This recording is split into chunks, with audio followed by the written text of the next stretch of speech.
Look, everybody's leaving California, whether it's politics or what they're teaching our kids in schools or, taxes, whatever it is. The number one thing people want to know though, before they make that move, that transition, is how much can they sell their house for? What is the true value of their house? So in this video, I'm going to go over the number one way for you to determine the value of your home without ever having to talk to a realtor or spend money on an appraisal. By the way, my name is Jesse Morrison, and I protect families and their finances through the home sale process here in San Diego. And if you'd like to know how the Jesse Morrison Group can add tens of thousands of dollars to your bottom line when it comes time to sell your home, please go to my website, jessemorrisongroup.com, using the link in the description below, and apply now. So I'm curious, if you're considering making a move out of California or out of San Diego, what is the number one reason that is causing you specifically to take that leap? Make a comment give us your answer in the comments below. For me, my wife and I considered making a move too. We actually flew out to Tennessee and then drove through several different states going out east, just to explore the different areas. But what drove us to that decision was, our kids. We're concerned with, what's being taught in the schools. But fortunate for us, we were able to find a solution here in San Diego, so we'll be sticking around here. So no need to worry about us making a move. So let's dive into the different methods to determining value. First, there's the price per square foot method. The second, there's looking at active and pending comparables. Another method is to look at recently sold homes that are similar to yours. There's several different methods, okay? But there's an art and a science to this, because the science is putting the right data into the equation to come up with an accurate valuation. Well, the art comes into it as which pieces of data do we even put into the equation in the first place, and how do we adjust it based off of compounded appreciation, and how do we adjust it based off of maybe different improvements and stuff that you put to your house. Those are all subjective. So no matter what method you think is best, you need to have the same kind of approach that you would have with your retirement account. And what I mean by that is diversification, right? You can't just look at one method as the one and only, the primary and the most effective method of valuation. You got to look at multiple different methods, and you need to take an average of all of them to come up with the most accurate valuation as possible. Another thing to consider is perception is reality, and the consumer perceives value based off of what they find online. So in this, which is really beneficial to you as the owner to helping you to determine how much your house is worth. So what I'm going to do is I'm going to go online. We're going to look up a random house in San Carlos next to Lake Murray, and we're going to together come up with a good valuation of that house. And you can use this same method for determining the value of yours. All right, so the first thing we're going to do is we're just going to go to the number one searched real estate app in the country. That's Zillow.com, and let's just plug in a neighborhood. I'm going to do 92119. That's the zip code that I live in. And let's just find a random house. It doesn't really matter where it is. We're not going to look at one that's already up for sale because that's cheating.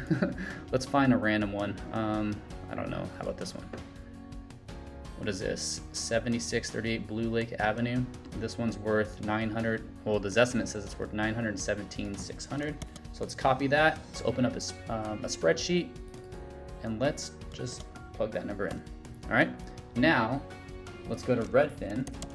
This is the second largest, at least in San Diego area, most used real estate app, and I find it to be super valuable as far as their information. And let's get that same address, copy this address. Let's just say this is your house. This is what you're going to do. You're going to go into Zillow and you're going to type in your address, and you're going to get your Zestimate, and then you're going to go into Redfin and you're going to type in your address, and you're going to get your Redfin estimate. Copy that, plug it into your calculator. All right, so what we're going to do now is we're going to go into Realtor.com. Realtor.com is a lot different than these other websites though, so you got to be careful with this. Let's copy the website or the address, and let me show you why it's different. Blue Lake, go to your address, and this number right here, this estimate, is an estimated offer by Open Door. Okay, that's way different than the estimated value. This is like a cash offer. It's gonna be well below what your other numbers are. I mean, check it out, $720,000 compared to the Redfin estimate and the Zillow estimate. So we don't want to worry about that. Let's scroll down a little bit, and we have valuations. These numbers here, they adjust when you move your mouse across the screen. So we want to go to the very end, December 22, that's the most accurate here. And we want to copy these numbers. Copy this one, plug it in. Do the same thing with the other two. Oh shoot, come over here. 946,909. Paste. And 996.11. Paste. All right. So what we're going to do is we're going to look for the average of these three numbers to give you your realtor number. And then we're going to take the average equals average. And we're going to go this number and this number and this number. All right, so now we have $1 million, right? So this is the best. This is going to be a pretty accurate number. The reason why is because we're diversified, right? Realtor.com gave us 3 different figures. We took the average of that, and then we diversified it again by Zillow's number and Redfin's number. That gives you an approximate valuation of about $1 million. The next thing to consider is that because values are subjective, right? It's not like a specific number. What I would like to do is tell you you're going to probably be in a range. What we want to do is we want to look at more of a range of value. You want to give yourself a little bit of a plus or minus, maybe 5% is what I like to do. So let's multiply this number by times 0.95. So that's 5% below. And let's do the same thing over here, and we'll go equals this number times 1.05. That's going to give you 5% above. So this is going to paint a picture of a very good range of value that you can expect to sell your house for, right?